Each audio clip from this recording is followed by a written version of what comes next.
Hey everybody, the last couple days I have had a lot of people send me this video trying to blame a lot of problems in America and a lot of the outrage of the looting and the protesting and the rioting and the burning of our cities around systemic racism.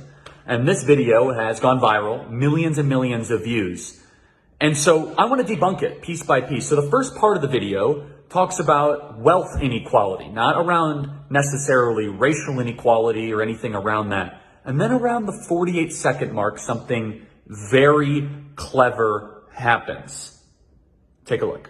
Because Jamal's school district is mostly funded by property taxes, his school is not very well funded. His classrooms are overcrowded, his teachers are underpaid, and he doesn't have access to high-quality tutors or extracurricular activities. Kevin's school district is also funded by property taxes, so his school is very well funded. His classrooms are never crowded, his teachers are very well paid, and he has access to high-quality tutors and lots of extracurricular activities. Kevin and Jamal live only a few streets away from each other. So how come they're growing up in such different worlds with such different opportunities for success? The answer has to do with America's history of systemic racism. You see how quickly he did that? All of a sudden we're talking about schools and systemic racism. And so this pivot to an untrained eye can all of a sudden make you seem as if like, gosh, maybe it's true. Maybe we need to blame everything that is wrong in the world on racism. Let me state very clearly, racism is evil. Any person who commits racism should have to atone for that. Racism is a sin, and I am a Christian. But also, I do not blame every single problem on the planet, especially around the inequality of certain individuals, solely and specifically around systemic racism. So around 1:30, the narrator says, well, because of this, Jamal's grandparents were not able to buy a home. Historically speaking, owning a home and getting a college education is the easiest way for an American family to build wealth.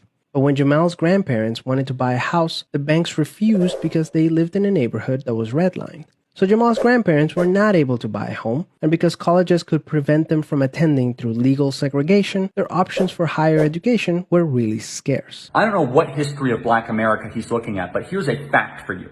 Verified by the federal government Census Bureau data, between the 1940s and the 1960s, Black Americans experienced the greatest period of prosperity of any group in American history. In fact, Black Americans were outpacing white Americans per individual wealth creation and community development. So despite the evil sin of redlining, what this narrator won't tell you is that Black Americans rose up against redlining and built beautiful, amazing, vibrant communities.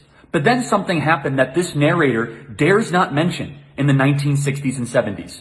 The Great Society Act was passed by Democrat Lyndon Baines Johnson. So then the narrator says, well, as a result, the wealth held by white America, for every $100, Black Americans have $5. Watch the tape. Even as late as the 1980s, an investigation into the Atlanta real estate market showed that banks were more willing to lend to low-income white families than to middle or upper-income African-American families. As a result, today, for every $100 of wealth held by a white family, Black families have $5.04. And so as he says this, you almost think like, wow, racism must be to blame. What else could it possibly be? Because you see that pivot he did early in the video, he went from a problem with our public sector teacher unions and school funding and the lack of charter schools, lack of opportunity, and the war that is happening right now between good teachers and bad teachers, to all of a sudden blaming systemic racism. That quick pivot, you say, wow, that wealth inequality must be to blame. Racism must be to blame for that wealth inequality. No. In fact, if you factor in the fatherlessness rate, a Black person that is born with a mom and a dad and raised by a mom and dad is far more likely to succeed than a white person that is raised by a single mother. Now, I know there's a lot of single mothers out there that do an amazing job. These are just the statistics. I'm not trying to say that there's anything necessarily wrong by someone being raised by a single mother. But generally, a two-parent household is the guarantee of success. Not a 100% guarantee, but it's so predominantly and statistically overwhelming that you will stay out of poverty if you grow up in a two-parent home. But again, the narrator so slightly slips in this systemic racism argument. And so then he uses the Chicago example. A 2017 study confirms that redlining is still affecting home values in major cities like Chicago today. This explains how Kevin and Jamal inherited vastly different circumstances. What he fails to say is this is against the law. That anyone who is doing this, if anyone is ever discriminating based on race, this is against the 1960 Civil Rights Act, and they should go to jail. Never in this video does this narrator talk about how any of this sort of racist behavior in commerce is literally against the law. We have a law on the books because of it. And then at 3:14, he says, well, the reason for all this, it hasn't stopped. What if Jamal breaks out of all this? He still has to go through implicit bias. Unfortunately, the story doesn't end there. A big part of systemic racism is implicit bias. These are prejudices in society that people are not aware that they have. Implicit bias is garbage science. There is no data to back up the assertion that white people have some sort of implicit bias behind their decision making. So then he says this. He says, well, this is why the black unemployment rate is twice that of the white unemployment rate, without offering any sort of data to support that. This is the ultimate causation by correlation fallacy. Like, oh, well, because of it, then therefore, the only way we could possibly explain that twice as many black people are unemployed than white people is because of racism. Well, no, if you factor in education, upbringing, and a nuclear family, white unemployment and black unemployment basically even out. So if you factor in education, let's take an individual, a black person that might graduate from the University of Illinois and a white person that might graduate from the University of Illinois, the data shows over 10 years that they will be at the same level of earning. If not, the black person might benefit a little even more over time. So you just can't put this blanket blame of racism on everything. In fact, it is dangerous. It dilutes real racism in America. Real racists, people that are committed to turning people against each other based on their race, the identitarian movement.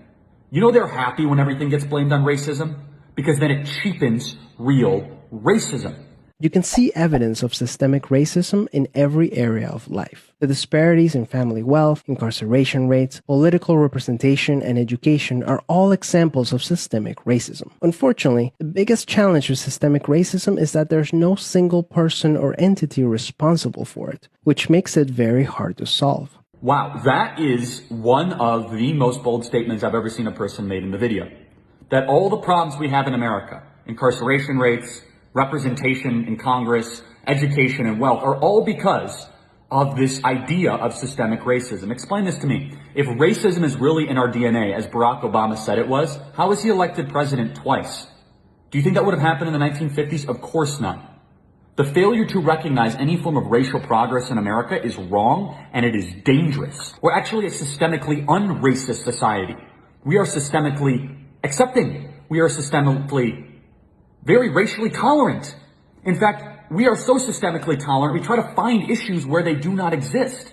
And so at 3:51, he then goes as far to say that we must recognize how slavery and Jim Crow has impacted what's happening today when it comes to wealth disparity and wealth inequality. Second, let's acknowledge that the consequences of slavery and Jim Crow laws are still affecting access to opportunity today. As a result, we should support systemic changes that create more equal opportunities for everyone. Increasing public school funding and making it independent from property taxes would be a great start, so that poor and wealthy districts can receive equal access to resources. Can anyone watching this video in the comments right now tell me what slavery had to do with black fatherlessness rates today?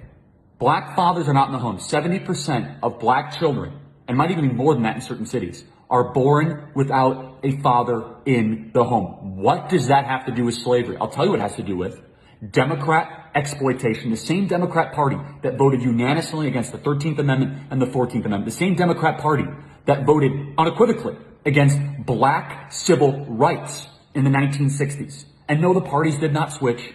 The Democrats have always been about controlling black people in the 1860s, in the 1920s, in the 1960s, and today. Republicans were founded as an anti-slavery party. Republicans have always been about the liberation of the individual, the dignity of who you are as a person made in the image of God. And then finally comes full circle, all with the school argument. And here's the thing.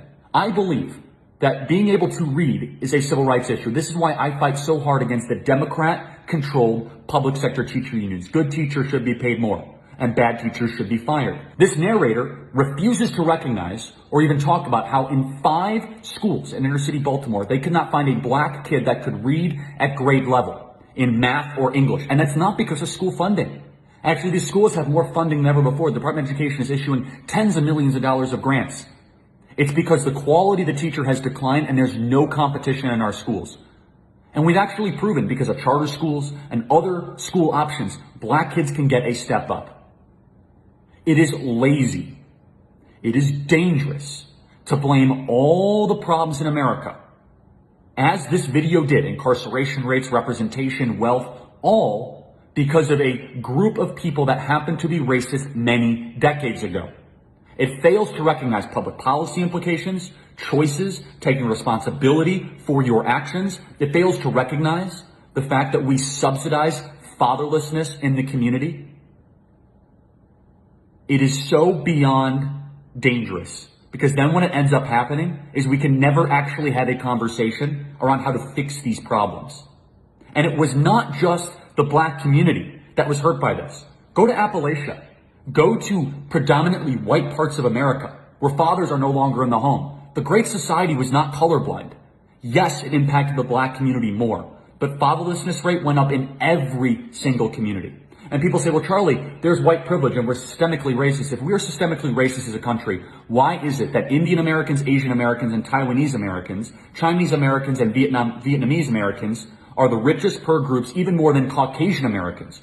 Average Caucasian American wealth per household or income per household is about $70,000 a year. Average Taiwanese American, about $114,000 a year. Indian American, $125,000 a year. How are we racist if anyone from around the world can succeed here? The answer is we're not. We're systemically unracist. This video is garbage. It is designed to turn us against each other, to blame all of our problems on a singular sin, and never admit that it's been the Democrats and leftist policies that are anti-empowerment, anti-human flourishing, and against what has made this country so beautiful and so great, to finally acknowledge how we can get back to a period of prosperity in our country. Don't just blame all of our problems on a singular sin. Look much more broadly. Act more maturely. Use a multivariate analysis. You actually might be a happier person. And we actually might be able to solve these problems once and for all. God bless.